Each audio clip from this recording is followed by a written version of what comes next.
This is the G Podcast with your host, Tonya B. Hey, y'all, what's up? Welcome to the G Podcast. It is 30 days, 17 hours until inauguration. That's how many we got.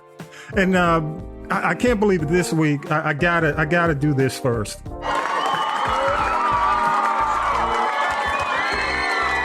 Gotta do that first. And I gotta do this. Because Tonya B is in a square as we look, as I focus in on who's up on camera. You got jokes. I spent so much time getting ready for the party. I forgot to put my mic on. You got me all discombobulated. Well, I'm just glad you're here. Hey, just welcome, Tonya B. Tonya B, welcome. Thank you. I don't know if we can welcome Raheem Morris, though. I'm going to ask you that in a minute, Vi, because he might be done. No. I don't think he coming to the Christmas party. We sent. He is gone. He is gone. We sent. Y'all, as I referenced that, it's a Sunday. We tape every Sunday. We tape the podcast, and unfortunately, during football season, it is football Sunday. So the Falcons played Brady again. Brady did it to him. Even he away from New England with Tampa Bay, he does it to us. I mean, it's just. Raheem Morris. I mean, I'm going to ask you. I'm going to ask you the question: if you own the Falcons, what would you do? Scrap. Everybody got to go. Okay. Everybody start all back over. Explain. New general manager. I would get a new general manager. Well, they got to do that. Go ahead. I would get that.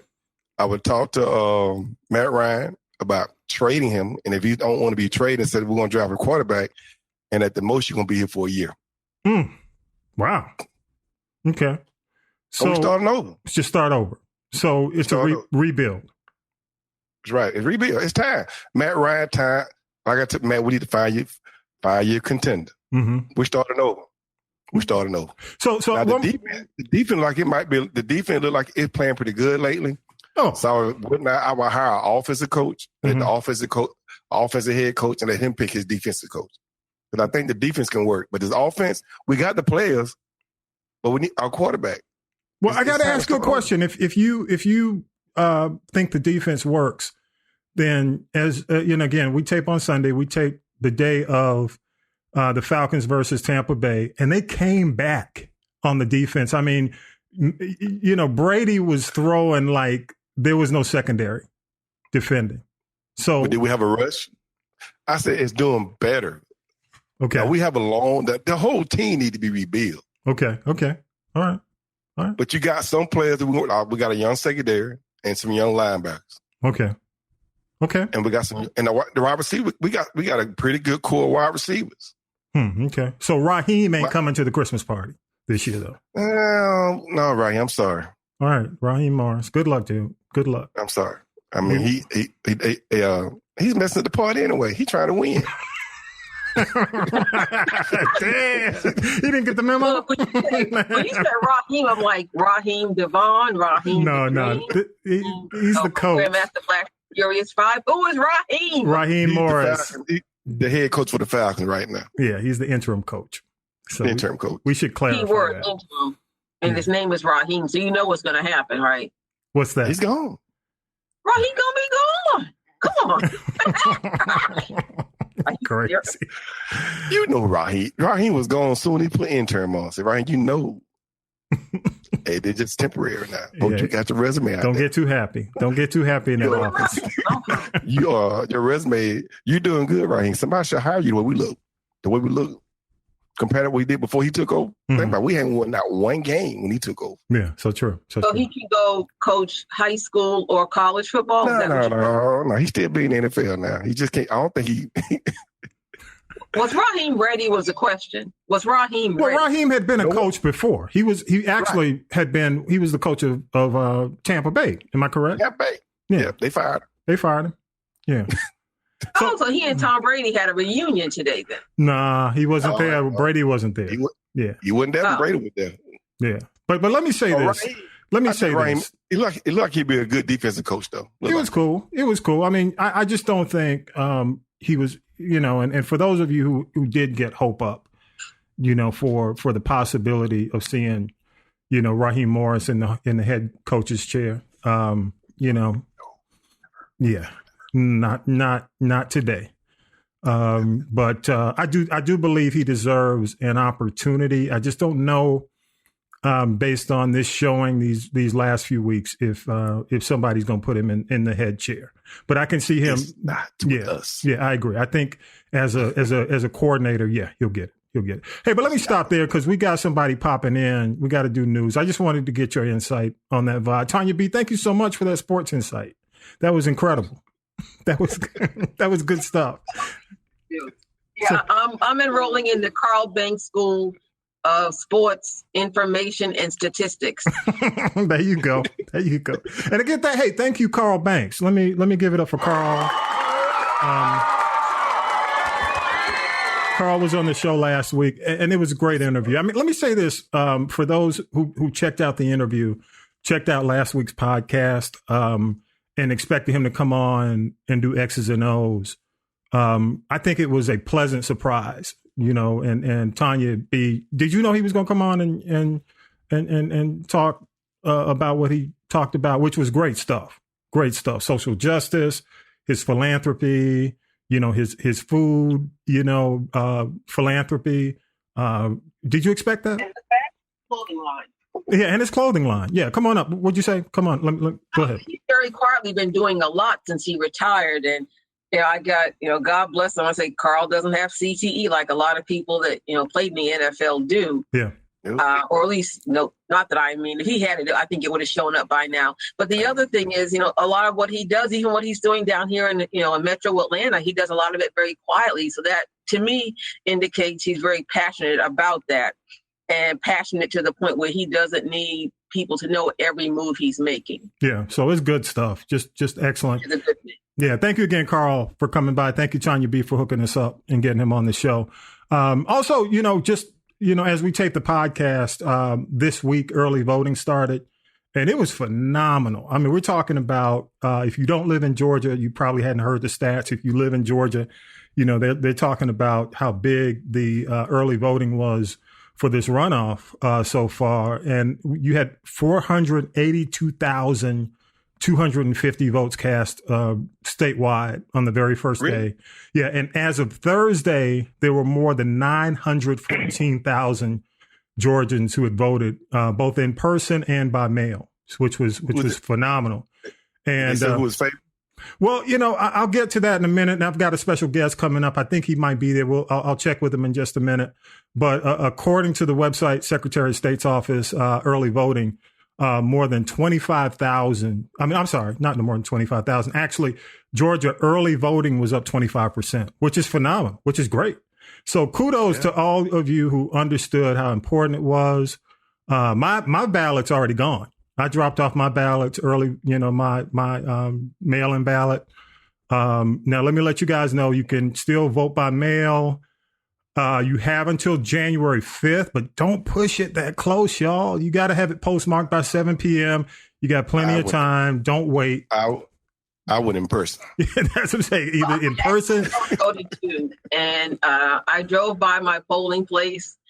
I didn't even go Monday. I knew it would be really crowded. I drove by Tuesday, line wrapped around the building. Then I went back Wednesday, and it was I figured it's raining, it's damp, it's cold, but there were still people out there. And, for me to stand in line for maybe 10 minutes with my umbrella was just a small price to pay. But what was interesting was the complexion of the people who were voting in downtown Atlanta, where I go. And I think the line, if there were 20 people inside, in and out, I think I counted 4 that looked like me. And I just had some conversation with people that were in the line. And I don't believe that they were there for Purdue chicken or Loeffler, or as we call it, laughter. Yeah. Laughter. Yeah. It was very, very interesting. So it's been consistent. And I think I was looking on Stacey Abrams is also, if you want to know some, current or real-time statistics, she is posting information on her Twitter account. And even with the new people, the people that were of age that could now vote, well over, and I'll get it when we go to the break, it's well over 1 million of them. So wow. It's important. It's very important. And I think Stacey stays out there And, she's out there doing the grassroots, door knocking thing like she did before. Mm-hmm. I'm feeling a bit more confident about the outcome. And one other thing I want to share with you, and I would wonder, I look at all these, because we're bombarded with these commercials. And in the mail, and the mailers. Damn. Oh, yes, I know. A lot of trees have died. I hope it's a small, I hope it was a small business that got the printing job for all of those mailers, because they made money. So let me just say this. I was watching 11 Alive. They have a section on their website, and they do some programming as well, what the facts are, so people won't, be fooled. And one thing that they shared was that, although people were, I guess, expressing concern and some complaining about some of the content of these commercials. And I think maybe people were referring to the part where they extracted that old Jeremiah Wright. Oh, yeah. Just nuts. A piece of that clip they tried to use during the Obama administration. But the TV, what the GM of 11 Alive is, and I'm glad because I learned from this, and I'll wrap this up real quick. Even when they know this content is not true, they have to accept it and play the commercials. They cannot change or edit anything. And that's why that's how they're able to get away with all of these lies, that, and how they edit and chop and screw all of these things. So I hope people don't use that as a gauge to decide who they're going to vote for, because it's just not true. And, well, you know what, Tonya B, I might have somebody on the line who knows all about what you can accept. I know he's there. Yeah. It's garbage. Yeah, it is garbage. But I got to say what's up. I got to say what's up to we call him. I don't think he knows we call him Syracuse Mike on the show. We don't. He knows now, but we call him Syracuse Mike for obvious reasons, because he's an Orangeman, and I call him Syracuse Mike because that's the journalism side of him. But I want to thank he's on the line right now. Let me give it up for him first. Gotta give him. Ladies and gentlemen, the one and only Mike Roberts. He's a broadcast owner, radio legend in the ATL, Hall of Famer. Man, thank you so much for taking a few minutes, man. Because Tonya B, he's always working. The dude is 24/7, always working. He's an owner. Absolutely. So he owns his own radio station. If you guys ever need business and you're in the Macon, Georgia, Forsyth, Georgia area, call this man. Got a great radio station, does all those classic oldies. Majic 100.1 is what he calls it. So, Mike, hey man, thank you for taking a few minutes, man. Thank you. And my pleasure. Thank you for stopping by the Christmas party, and also thank you so much for Mike gives us his headlines every week, so I got to give it up for that. Yeah.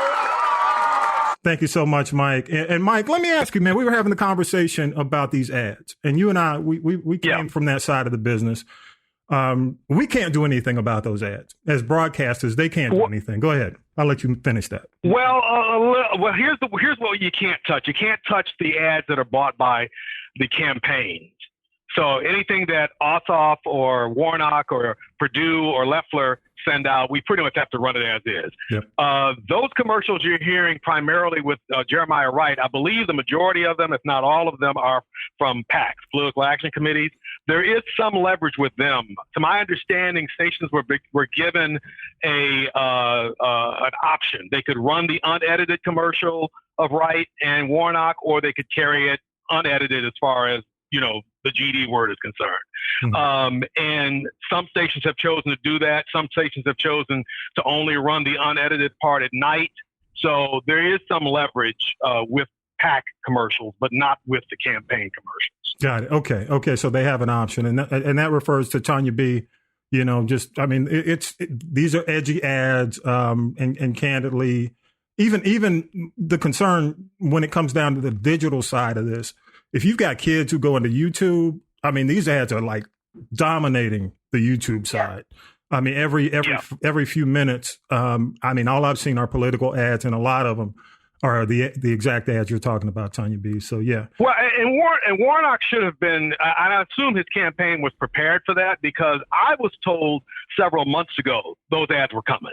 Yeah. I was told by some Republican friends of mine who said, hey, We're coming after him.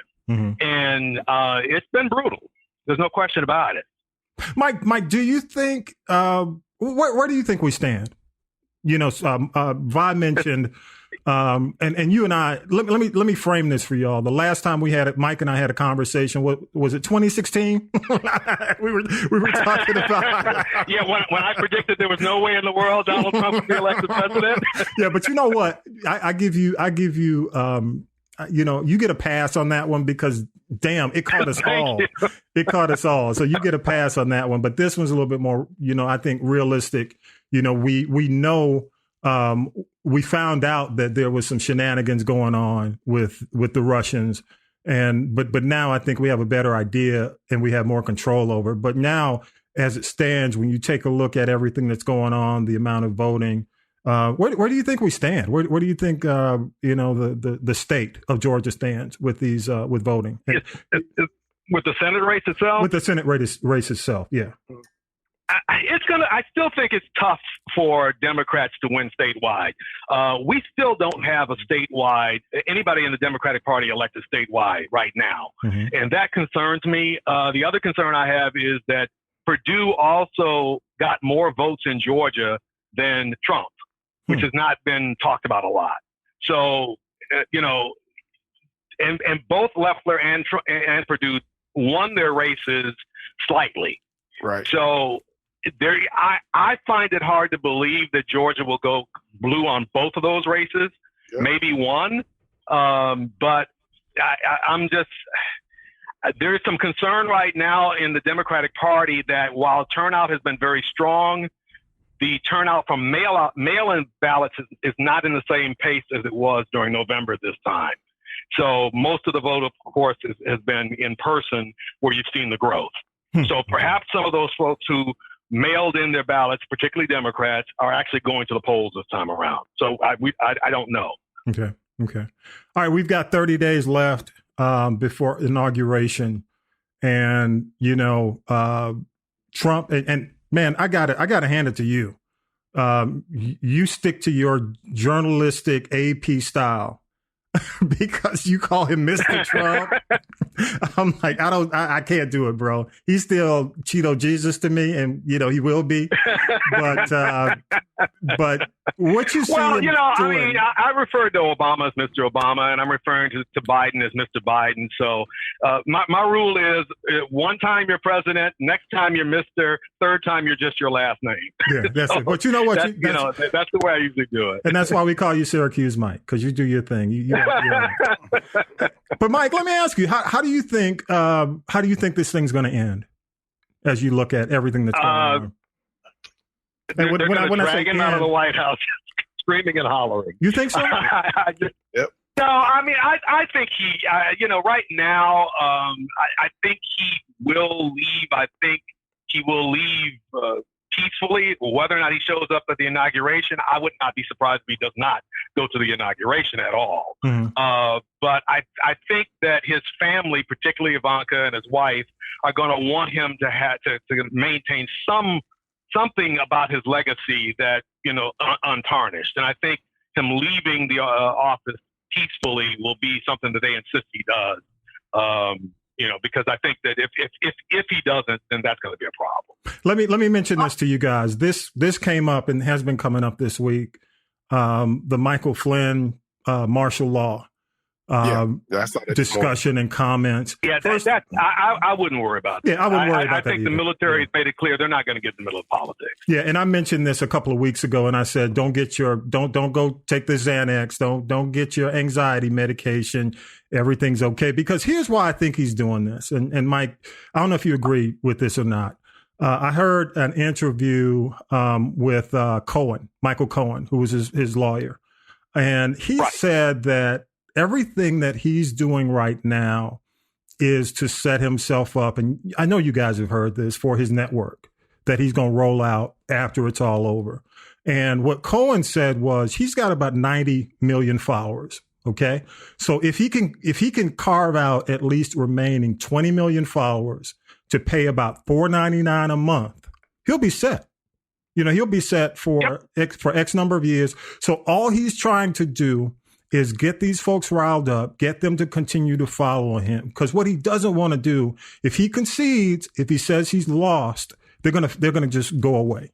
And what he wants to do he's raised $200 million already for his PAC. Absolutely. Of which about 80% of it is staying in the PAC and not being used for his efforts to fight the election results, as he's told a lot of his donors. Absolutely. The reality is, you're absolutely right. He is building his base. He's keeping them motivated. He's keeping them donating more than anything else.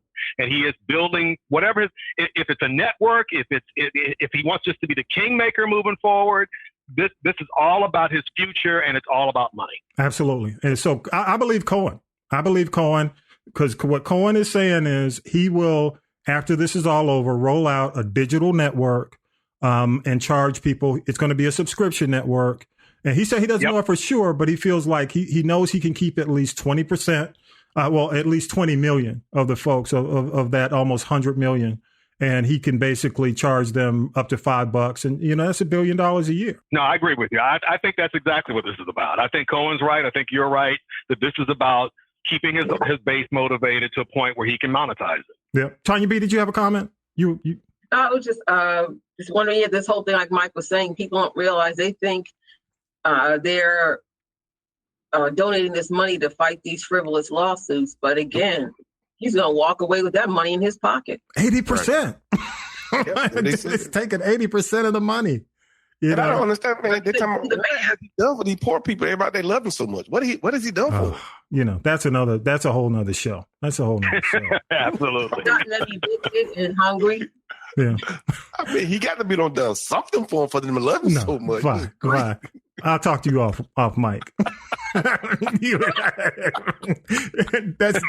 the you don't know Trump conversation. Hey man, Mike, but I got to let Mike go. Mike and Mike, Mike, I got a Georgia Tech jersey on as we speak. So Mike, please, good. I'm at work. We're carrying Georgia Tech live right now on the radio station. So yeah. Are they winning any? By the way, are they winning any? I don't know. I've got everything turned down, so I don't even know what the score is. Yeah, that's cool. That's cool, Mike. But thank you again. Let me give you one more time, man. Radio legend. You're too kind. Oh, come on, man. You're too kind. There has not been anybody doing Black morning radio like you or like anybody or the right way since you left, man. So just you won't admit it, but I will. I'll say it. So it's a different day. It's a different competitive situation. So I get it. I understand. Okay, Mr. Nice Guy. Go ahead. When I started out in Market 164, my very first radio job in 1988. There are people that you know of, you hear these names. And even back then in Atlantic City, New Jersey, Market 164, where I started out, we knew who Mike Roberts was, this guy in Atlanta that was dipping it and doing it. So, sir, I don't know if you knew that your reach was that many miles away, but I was very aware of not who you were, but who you are. Absolutely. I appreciate that. That's very kind of you. Thank you. The fact that you're still in the game speaks volumes. Absolutely. He owns it. So hey, man, kudos to you, Mike. Thank you for stopping by. Go by and get you some eggnog before you leave. Christmas party. No, man, but thank you, man. Is it spiked? Come on, I know you can have it. Mike, thank you so much, man. And get on back back to your stuff and good luck, Georgia Tech. And thank you again, man. Take care. Happy holidays. You too. Take care now. All right, we'll see you. Too. Thanks, guys. Okay. Right. Hey, y'all, with that, let's go ahead and we'll get into news headlines and we'll come back and talk about a couple of things. Here we go. News team, assemble! Time for the Week in News with Syracuse Mike. Atlanta Mayor Keisha Lance Bottoms has turned down a reported offer to join the Biden administration. A spokesperson for Bottoms said that she respectfully declined Biden's offer. Charles Bethia with The New Yorker says she was offered a role as the U.S. ambassador to the Bahamas. I am pleased to announce that Joseph R. Biden has received 16 votes for President of the United States. The voice of former gubernatorial candidate Stacey Abrams, who presided as Georgia's electors, cast their votes for Joe Biden Monday. It was a day that would normally get very little attention. However, after President Trump claimed widespread fraud, Monday's vote was seen as a day that would close the door on the legal challenges, almost all of which have failed. For weeks, the November election results have shown Mr. Biden won 306 electoral college votes, exceeding the 270 needed to win. All of the battleground states that Biden won cast their votes for him. U.S. Attorney General Bill Barr is resigning. He will leave office next week. President Trump has been openly critical of his AG, especially after Barr said there was no widespread voter fraud. The first COVID-19 vaccine in the nation was given to a critical care nurse in the New York City area. I feel like healing is coming. I hope this marks the beginning to the end of a very painful time in our history. That's Sandra Lindsay. So what about here? According to a statement from the Georgia Department of Public Health, shipments of Pfizer's vaccine arrived in coastal Georgia at 2 public health locations with ultra-cold freezers required for storage and temperature control of the vaccine. President-elect Joe Biden was in Atlanta Tuesday for a rally supporting Democratic U.S. Senate candidates Raphael Warnock and John Ossoff. Go out and vote! Vote! Vote! The drive-in rally was held in the Kirkwood neighborhood. The lives of every Georgian still depend on what you're doing. Yes, you still need to vote as if your life depends on it, because it does. All political eyes around the country are on this race. Republicans only need to win one more seat to maintain the Senate majority. Democrats must sweep the Georgia runoff. That would mean a 50-50 tie in the Senate and make Vice President-elect Kamala Harris the tiebreaker as president of the Senate. In sports, Major League Baseball has decided to officially recognize the old Negro League as a major league. It says its statistics will now count as official in the MLB record books. $600 could be coming your way as Congress inches closer to another COVID relief bill. In fact, Senate Majority Leader Mitch McConnell says negotiators are on the 1-yard line and will not leave Washington until a deal is done. We're going to stay right here, until we're finished, even if that means working through the weekend, which is highly likely. It's a $900 billion deal, only the second relief measure since March. It will include a $600 stimulus check for people making $75,000 or less. It's not a done deal yet. We'll keep you posted. This week, the U.S. government confirmed that an operation by what is believed to be Russian hackers has affected its networks and said the attack was significant and ongoing. The attack affected top federal agencies like the Energy Department, the Treasury and Commerce Departments, plus more. Hey, y'all, that's crazy. And thank you again, Mike. Thank you for stopping by. The fact that they announced this hacking, okay? Everybody has said it's the Russians. Even Pompeo, Secretary of State, comes out and says it's the Russians. And what does Trump say? It's China. Fake news. That dude, 30 days. We counting down. I'm starting to believe Trump is a Russian agent. Dude, you starting to believe. He's a Russian agent. Come on. Okay. I started to believe that on Inauguration Day 2017. He's not doing anything to help us against these people. I started to believe that on Inauguration Day 2017. So, yeah, enough of that. Also, big kudos to the Negro League for all this time. It's a disgrace that MLB is just now recognizing their stats and recognizing the Negro League. This is definitely a justifiable move. I'm glad they did it. So, kudos to the Negro League and shame on the MLB for waiting this long. That's all I got to say. I know they did it and they said, well, you should be happy now. Well, another thing. Bill Barr is a disgrace. He going to go down as a disgrace. He sabotaged the Mueller report. He's a sycophant to the Trump presidency. This is just a list of disgrace. Did y'all see the Herschel Walker commercial? Dude. I changed the channel. I used to turn down the volume. I am so angry at him, man. Dude. I mean, I got ill. CTE, y'all. CTE. I don't think that's CTE. I don't think that's CTE, Tonya B. That ain't CTE. That's just Herschel. I don't know. Was he always like that? I don't know. He just drank the Kool-Aid. Yeah, he's a dog. He's a lap dog is what he's that kind of dog. Dude, you're a dog. Yeah, he is a dog. Maybe he's Herman Cain's illegitimate son that we never knew. A disgrace to the Bulldogs right now.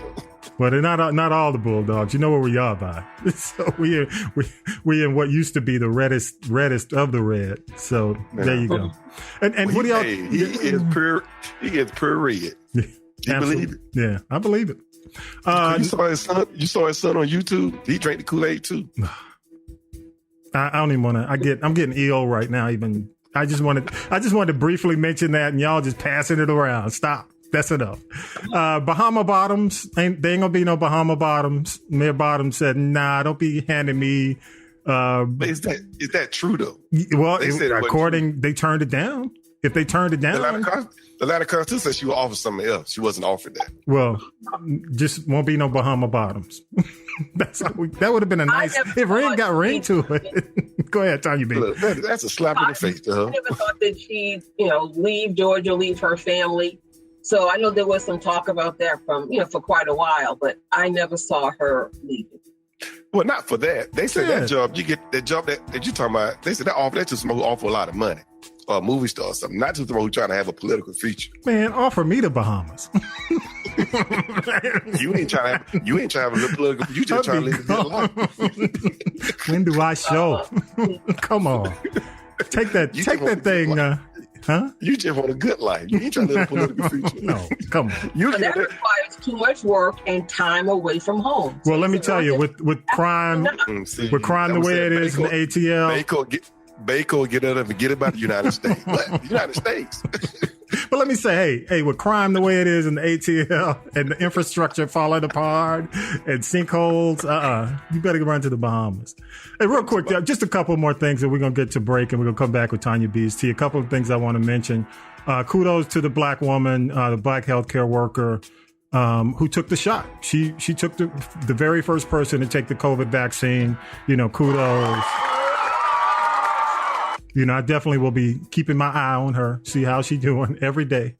And kudos to the folks, the electoral situation turned out, as Mike mentioned, the way it was supposed to be. I'm not going to get into all the noise that's being made. But, bottom line is all this is turning out the way we said, or we're telling based on reliable sources.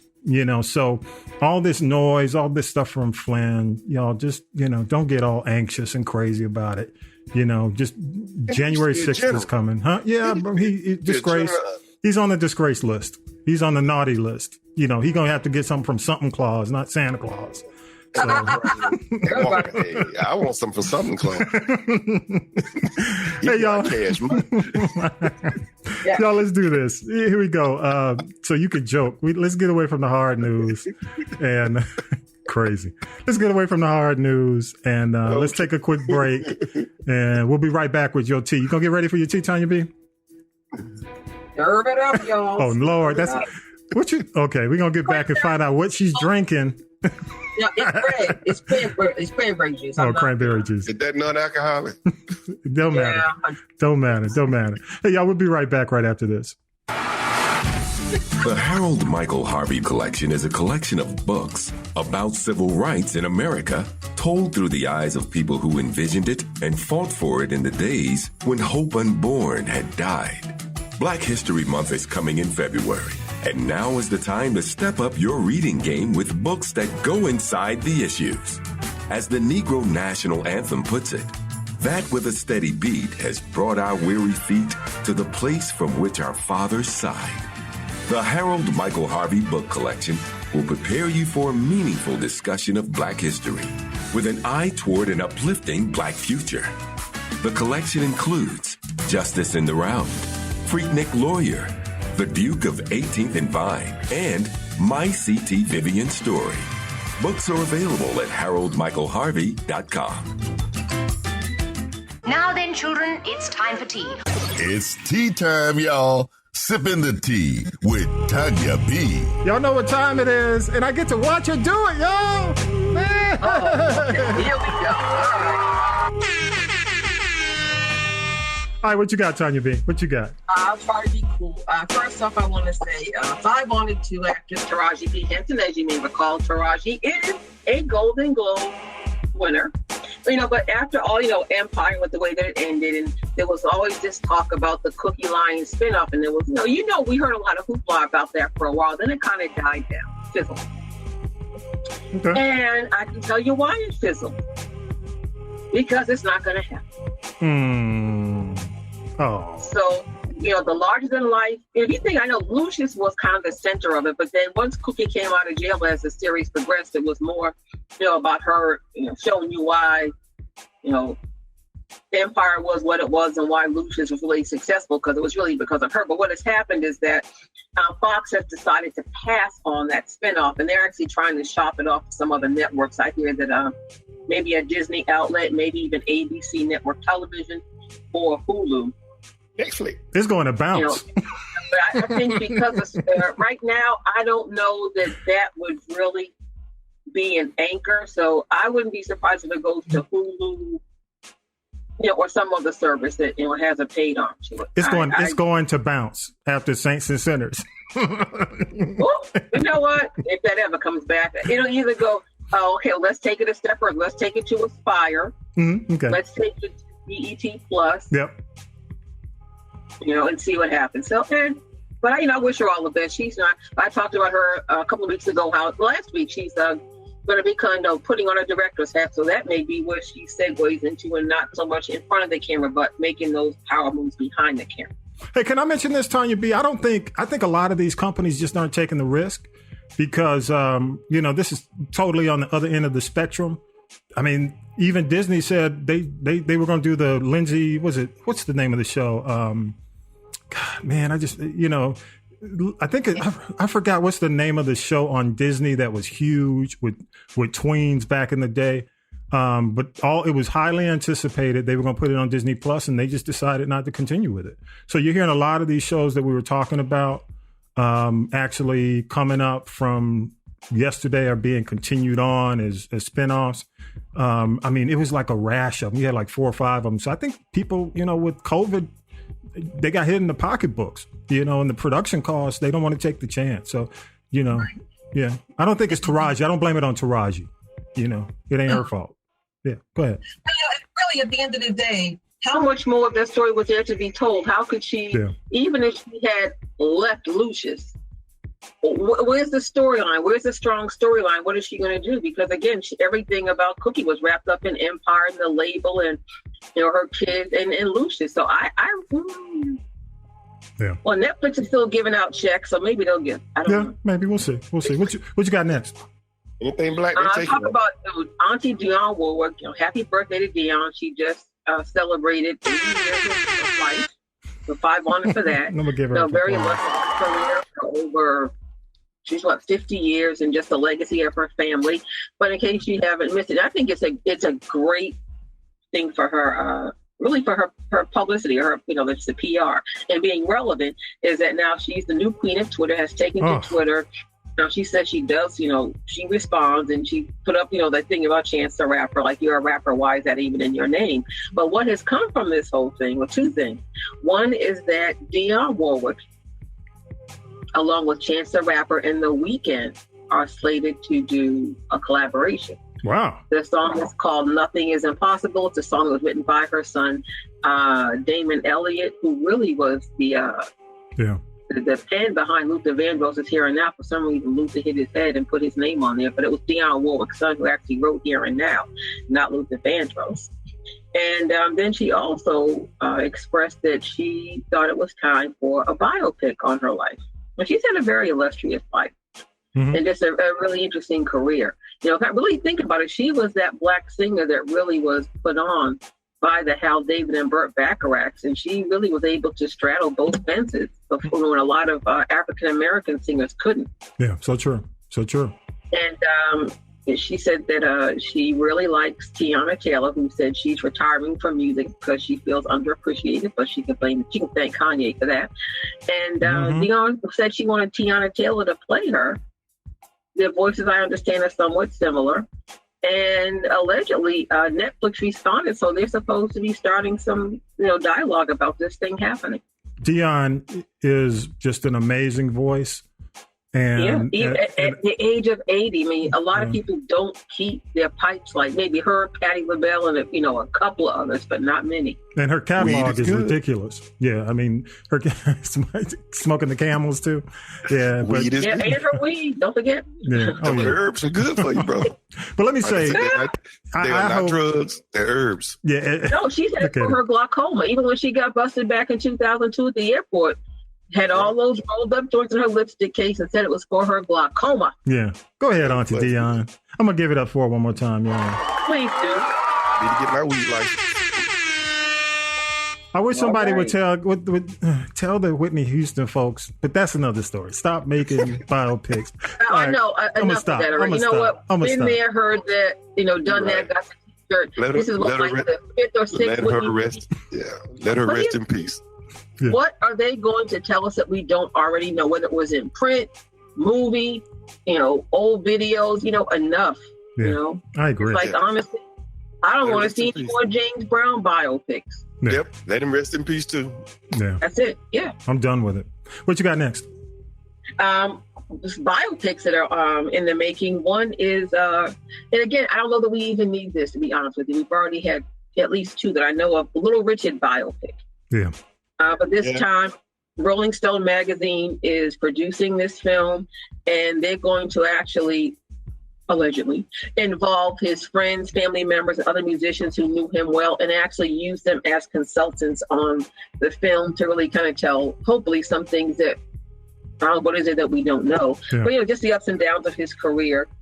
And, the reason I heard him say in one interview, the reason why he did the makeup and the whole androgynous thing was so that white men would not be threatened by him. And they would think, oh, well, this guy, looks like a woman, so he doesn't want our women, so he's safe. And he said that's the reason why he did that. And, he really is, definitely worthy of a place in music history, absolutely in pop culture history. So, he died 6 months ago. So that I might actually go up for. Something else I may go up for. A limited series. I don't have to tell you who it's based on. I'll just tell you the name of this. And it's called Super Freak. So who do you think this is about? It's a hell of a drug. I'm Rick James. I will watch that. Cocaine is a hell of a drug. That's Rick. Hell of a drug. So, and apparently Universal Studios is behind this, along with Rick James' daughter. Her name is Ty. Yeah. And the working title of it is Super Freak. So, what channel? What channel is it going to be shown on? Well, here's the gag. Okay, like I said, his daughter Ty is executive producing the project. She's got Universal, I guess, behind it, but as of this moment, no network or streaming service is attached to it. It's probably going to go to Netflix. I don't think it'll go down to Bounce. I say maybe Netflix, Amazon Prime, maybe BET. Well, let me tell you, if it ain't rated MA, I ain't gonna watch it. You know about this, but like, okay. Because you know what? Let me tell you, Rick, y'all know Rick. Yeah, I mean, you heard the stories. And exactly. So they got to be authentic. They got to do authentic Rick. Don't do fake Rick. Talking about the old Rick. Hold on. No, well, here's the thing. Yeah. He'd always been like that. His brother wrote a book, and that was talking about their childhood, which I don't think anybody cares about. Honestly, I don't. However, this is supposed to go into the 90s. So you're talking about, the Rick James crack chronicles, him with the wife and, assaulting and doing, the crack burning thing with these women in the hotel rooms. When he went to jail, people didn't recognize him because they took his wig. And just him trying to redeem himself in the 90s, and make that comeback and, some real Tina Marie drama. Okay. And they might not be strong enough for that. I know it. That's what I'm saying. If it's going to be on Lifetime, I got to see. That's why I'm saying probably something like maybe that's in Netflix. They like doing that. Lifetime, BET. I mean, 5 honor to Jesse Collins, who was very much involved in. He's producing. He's really come up a long way, but he did the New Edition story, so I think he could. We can't do the after school special. For artists like Rick James and Prince. You gotta. Rick had an interesting life though. They say I ain't know that talented writing music. They used to write music for Motown back in the day. Yeah. I mean, back in the day, he was like a big part of Motown. I mean, so that's why a lot of these guys had those kind of backgrounds. Yep. That's how he knew the Temps. Am I right, Tonya B? When he did Super Freak, he included Temptation. I mean, that was Standing on the Top. Yeah. Oh, was it Standing on the Top? Around the same time. And then don't forget he did that ballad, Ebony Eyes. With Smokey. Yeah, so he was signed on Motown. He put his book out there during that time. He and Rick were like getting it in. That's when Smokey was going through his cocaine addiction. So he and Rick were probably sky high when they did that song. Yeah, you can't do a PG G. It's got to be real. You can't. Oh wait, don't forget about Rick is a cocaine legend. Well, yeah, that's what he is. That's what he said. But I mean, think about Eddie Murphy party. Well, that was the '80s, but Eddie Murphy party all the time. Yep, party all the time. Yep. Remember that. What you got next, Tonya B? I know you were talking earlier about all of these reboots, and I think every month, every quarter, so Fresh Prince reboot, this reboot, that reboot, all of this, and I'm like, enough with their reboots. And you see there's talk of them, but then how many of them have actually come to fruition and been successful? So this week's reboots, I would probably say, nah, I'm good, except for one. I could shiver get, if you catch my tea, about a reboot of Little House on the Prairie. That is not going to take me back to a time when I was wanting that kind of nostalgia. That was a time when people of color were truly, truly oppressed. Rather. I don't care about that. Yeah. I do not care about a reboot of Fantasy Island. Back in the 70s, remember you had Fantasy Island, Love Boat, and those ABC stories. But who's going to play Tattoo and who's going to play Mr. Rourke, and who cares? Actually, do you know they did like a horror movie version of Fantasy Island? But here's the thing: you can't do Little House on the Prairie without damn Michael Landon. You know what I'm saying? Well, I'm saying, who wants to go back to that time? How? Well, that's what Trump tried to do. Make America great. You know what I'm saying? So, well, here's the thing. I guess and Michael Landon was very smart and savvy, and I'm sure he owns all the rights and everything from A to Z for that. So until I guess his estate, gives him the green light, all it can be is an afterthought. Yeah, that was the kindler, gentler Settlers to the West version. So I'll just leave it at that. My black kid, Todd Bridges. There's also talk of a reboot of L.A. Law, which was hot back in the day. Yeah, and it's going to now center on Jonathan Rollins, who was played by Blair Underwood. He is actually, I guess, the managing partner of this law firm, and he's kind of, mentoring and directing these set of, I guess, new young attorneys. I'm sure it'll be set in California again. That might work for a minute. Just a minute. You gotta have Blair. That should have Blair Underwood in it as the elder partner. The partner, yeah. Yeah, that's what he. The owner. Yeah. Yeah. I don't know if anybody else from the original series is going to come back. Several people from the original series actually no longer with us, so it would be interesting to see, what happens. It could be, Tyler Perry's L.A. Law. But I never watched it. What was the guy's name? Harry. He was the sexy Harry Hamlin. Yeah, Harry Hamlin. Remember Corbin Burnson was the hot, Arnie Becker, the hotshot L.A. attorney. Then at that point you had, the elder statesmen, that were the managing partners of the firm. And I don't know, but this other thing, and I guess, just like all this, there was a time when soap operas and game shows ruled daytime TV. Damn. Game shows damn near do now because of COVID, Yeah. And, there's that game show network, and you can even find reruns of shows like Match Game 74 and things like that when Gene Rayburn was alive and Ted Lane was on there. Yep. And now there's some talk, and then soap operas took over, and then they just kind of crashed and burned. And now one of the most iconic soap operas, All My Children, which everybody really knows Erica Kane, Susan Lucci from, and they did, start to bring in some minority characters as, some strong leads ahead of some of the other soap operas. But allegedly, there is a reboot of All My Children, not using that name, but the son of the original writer, Agnes Nixon, is involved, and it's going to be called Pine Valley. Okay. And I don't know if that's going to be a nighttime soap or it's going to be a streaming soap. And I think they're probably going to end up streaming it like they did with, there's only, 3 left: Days of Our Lives, Bold and the Beautiful, and Young and the Restless. That's all that's left. Everything else is gone. Yeah, we'll see about that. What you got next? I'm done. All right. Hey, but I got, one big thing you didn't mention that was huge that came out this week? I saw Ma Rainey's Bottom. Have you had a chance to see it yet? I watched it today. Yeah. Ma Rainey's bottom or her black bottom? The black bottom. You know what? Certain parts of that, it was good. Mm-hmm. And it doesn't focus on her life. It focuses on them making that one record. Mm-hmm. But, they have a lot of little innuendos and you have to pay attention to catch the tea in there. Mm-hmm. But Chadwick Boseman at one point was almost like scary. Yeah. Because it's almost like you listen to what he said, and it's like this man knows this is his last performance. Yeah.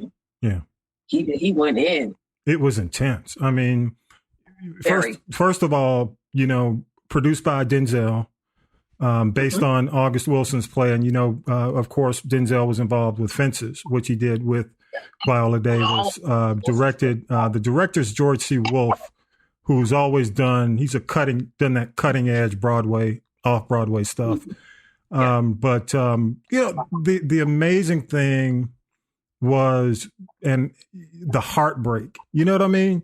And I'm not going to go into it, y'all, but it is, I mean, you got to be ready for this when you watch it. Don't be trimming the tree with singing carols when it's on in the background. Have you seen it, Vi? You get that look? I was watching it last night, but I fell asleep on it. Oh yeah. I mean, well, don't you look at it. I was watching it real late, and after what he's saying, don't watch it late. I'm glad I did not finish watching it. don't watch it late. But I will say this. I like to go to sleep with good stuff, not. Well, it's reality. It's the reality of the time. I don't watch TV for reality. I live in reality. All right, you just watch Jingle Jangle. Just go over and watch Jingle Jangle. Okay, but I'm good with that. Okay, you just watch Jingle Jangle. But I'll say this. But I'm gonna watch it. I'm gonna watch it tomorrow night. Yeah, it's a period piece. It's a period piece. I mean, 1920s. I saw dealing with the first 10 minutes of it. Mm-hmm. Race relations. The feminism.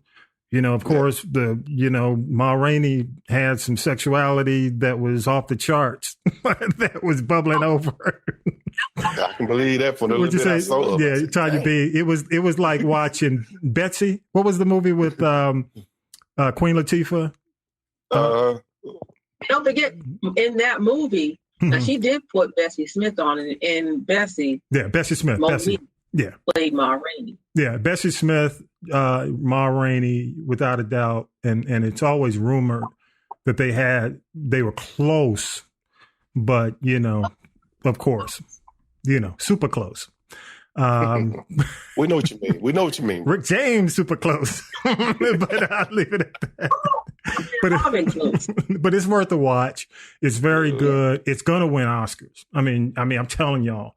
Chadwick Boseman is just like off the charts. I mean, it is just, and I'm not going to spoil it, y'all, but it's definitely worth the watch.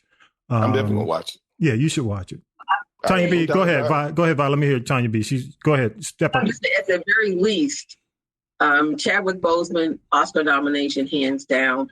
Viola Davis, she just really, fat suit or not, but she really, to me, she embodied everything about Ma Rainey. Mm-hmm. And I would just say 5 on it to Glenn Turman. I'm not going to spoil anything for anybody, but damn, Glenn. I really give him, stir it up for him a little extra because of his glasses up. He's very intense as well. Would you agree? Oh, just like he was in Fargo. Same thing. I mean, you watched Fargo this season. He was in Fargo too. Yeah. And I'm not gonna say it because y'all hadn't watched it yet. But you and I know, Tonya B, that same path. You know what I'm saying? That's all I got to say. But Glenn Turman is doing his thing as a late life. Yeah, he can. I was watching. Y'all know I had to, and this is crazy. Y'all don't laugh at me because I got Amazon Prime. I go back and watch. I watched Penitentiary and Penitentiary 2. So. Don't laugh. Too much free time. No, I didn't watch. No. That was Penitentiary 2 was my limit. I stopped there. Oh, okay. But Turman is in Penitentiary 2, and it's funny to see the actor. He probably he was in JD's Revenge back in the day. It's just funny watching Turman from what he used to do. Cooley High. Which one? Go Tonya B. What'd you say? World. Oh, which one? What'd you say? I didn't hear you. I said he was on a different world environment. Yeah, different world. Oh yeah, different world. Yeah, different world without a doubt. Yeah. What did you say? No, I was just saying, I watched him back in the day, and you see his career develop, and these guys are classic actors. And I got to say, as we're talking about these classic actors, Delroy Lindo, the New York critics gave him Best Actor, and the New York Critics Awards are like a precursor to the Oscars. So a lot of people feel like he might be the winner for Best Actor for Da 5 Bloods in around Oscar time. So he won Best Actor for Da 5 Bloods, which is a Spike Lee directed movie on Netflix, according to the New York Critics. Wow. So congrats to him. And y'all, before just a couple more things, I got Tonya B, and then we're gonna take a break and come back and close this thing out. But James Mtume and his family. Definitely my condolences, our condolences. He lost his eldest nephew. I don't know if you knew him, Demo. Yeah. He passed away of COVID-19, 19 back on December 10th, only 52 years old. Again, our thoughts and prayers go out to Mtume and his family. Also on a lighter note, just to mention this, I don't know, y'all I have an Apple Watch. Okay. And Apple just dropped Apple Fitness Plus. And, I was a big Wii Fit junkie. I loved Wii Fit when I was a runner for doing yoga and stretching and all. This is phenomenal. I mean, I'm blown away. It interacts with, if you have an Apple TV, if you've got an iPhone, if you've got an iPad, and you have an iWatch. It's only for if you have an iWatch, but an Apple Watch.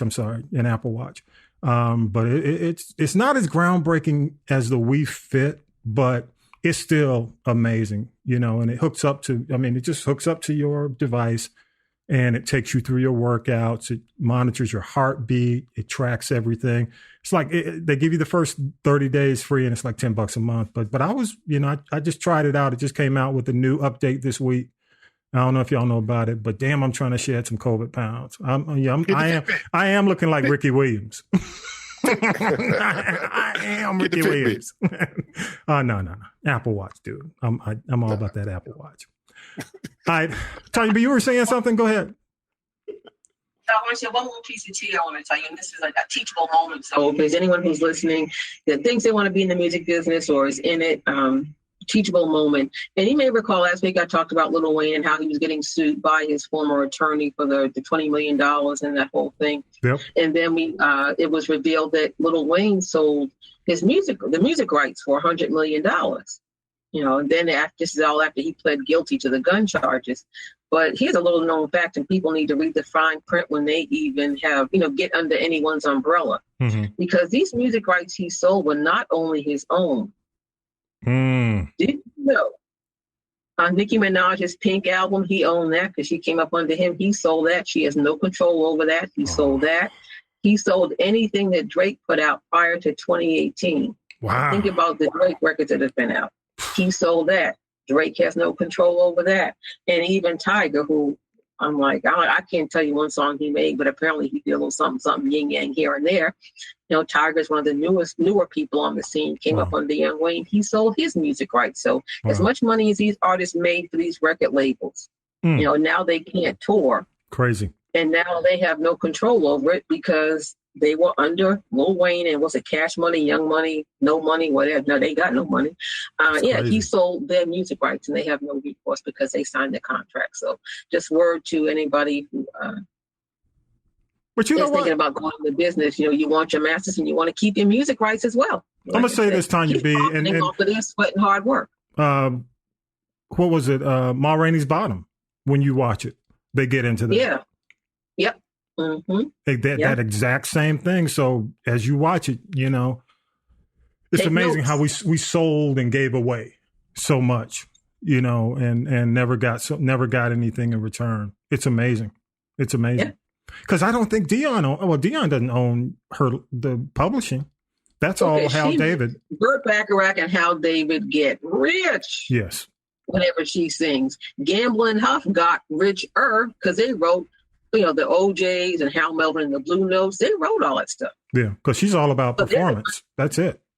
artists, like I said, the people that own the rights to these songs want these artists to get back out there and tour because that affects their income as well. But when you have that volume, like Ashford and Simpson, with this Aretha Franklin, you all need to get by in that commercial. But still, just the volume of that. So, these people don't have to get out of bed and they're still making money. But these artists are starting to really have to find some very creative ways to generate income. Yeah, I agree. Hey, y'all, anything we talk about, you can call us and give us feedback on. You can call us 413-556-9546. So, that's our audio line if you want to leave comments, feedback. You can always hit us up on social media. You can email us. This is the G Podcast at gmail.com. But all our information, you can go on the phone number. It's on the podcast notes.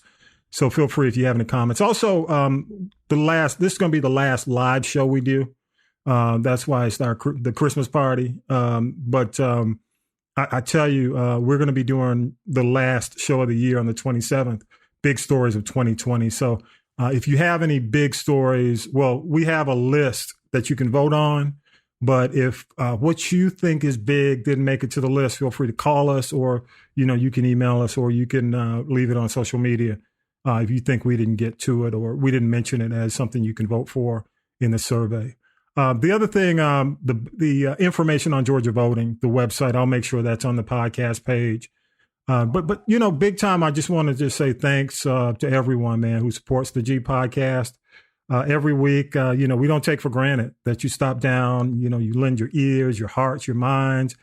You lay it as we lay out this information and opinion. And some of the bullshit too, we greatly appreciate y'all hanging through it. So we don't take, the fact that you take an hour out of your life to listen to the show. We really appreciate that. And, we're dedicated to continue. We still going to be doing this thing, even with Biden under 2021. And we're going to hold him accountable, no matter, who's in the White House. And, the promises made need to be the promises kept. So, the thing that we ask, if you enjoy the show, all you do, share the show, make sure you share the G Podcast, with your friends. If you are an Apple Podcast subscriber, make sure you give us reviews. Reviews help us a lot. So go on, give us reviews, give us a 5-star if you can. I got to say also, thanks to all the guests who stopped by. Not only do they enrich the listeners and the audience, but we get a lot out of it. But when you say, y'all, when these guests, I'm really enriched by a lot of what, a lot of our guests have brought to the table.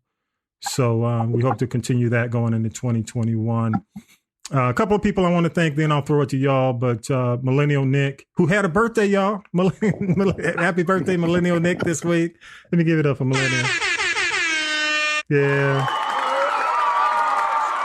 Millennial produces the show. Also, Lady J, who does our web and graphics. Syracuse Mike, who you guys met this show, Mike Roberts, Broadcast Hall of Famer, and he provides us the headlines every week. Also got to say, Harold Michael Harvey, thank you so much for his political insight. I'm always texting him and say, well, what do you think, man? What do you think? And he's always getting back to me. Whole lot of people, man, the Castropolis Podcast Network. We'll be back on July 3rd. Oh, I'm sorry, not July. Sorry, January 3rd. And the 27th will be a year-end show. But Tonya B, thank you. Vi, thank you. Y'all got any last any comments to wrap the year? Go ahead. I'm gonna let Tonya B hold on. Get up on that mic. Go ahead. I'm sorry. I think maybe that is just cranberry juice. I just want to say, I think that we definitely got to give 5 on it to, I said, with listener of the year, super fan KW, because he's always on it. So shout out to KW.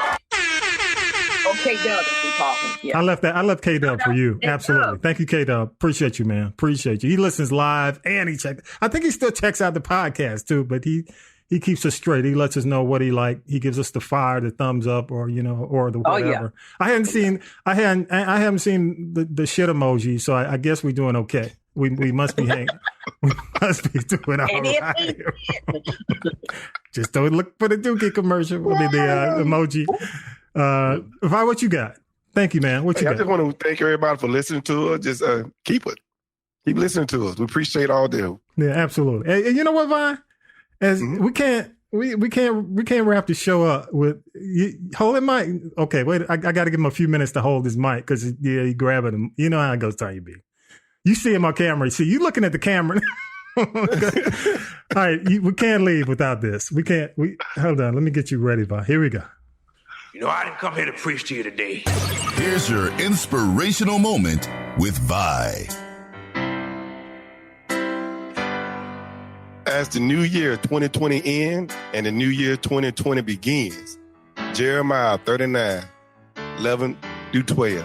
For I know plans I have for you, says the Lord. They are plans for good and not for disaster, to give you a future and a hope. In those days when you pray, I will listen.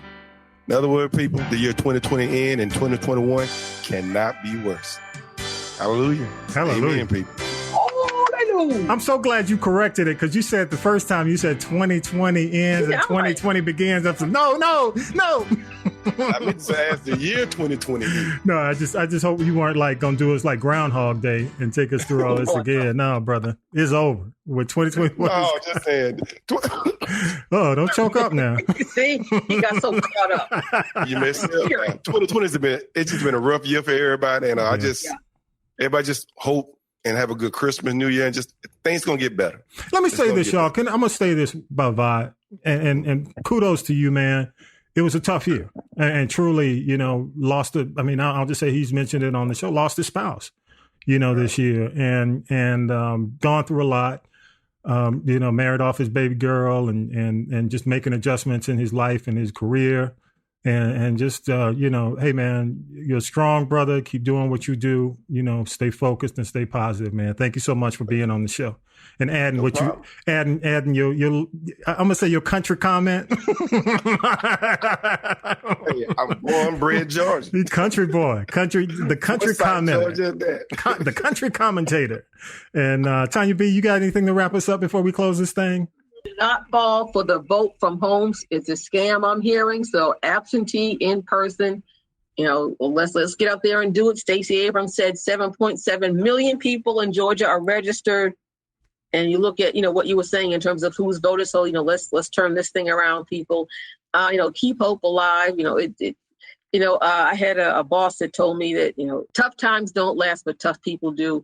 And hopefully, you know, they've gotten through this thing in the Senate to get this money. It's not much, but it's more than any of us have had. And I really, my prayer is that, you know, they extend the eviction moratorium, because having people be homeless at the end of this month is something that I can't even wrap my head around. No, I can't fathom that. Me either. And I'll say this, as we tape the show, as we wrap the show up, they've approved it. So the stimulus is approved, the first half of it, and after the first of the year, I hope the new administration coming in will go ahead and release the second half. But you know, we need it. Give us some more money. Yeah, give it to them. No, they got it. But with that, y'all, episode 63 is in the can, and we are out of here for 2020, y'all. The live show. Peace on earth and peace. Peace. Sound of something, y'all. Sound of something coming. Okay, something close. Something close. All right, y'all. You've been listening to the G Podcast with your host, Tonya B. The G Podcast is a production of the Castropolis Podcast Network. Thanks for listening.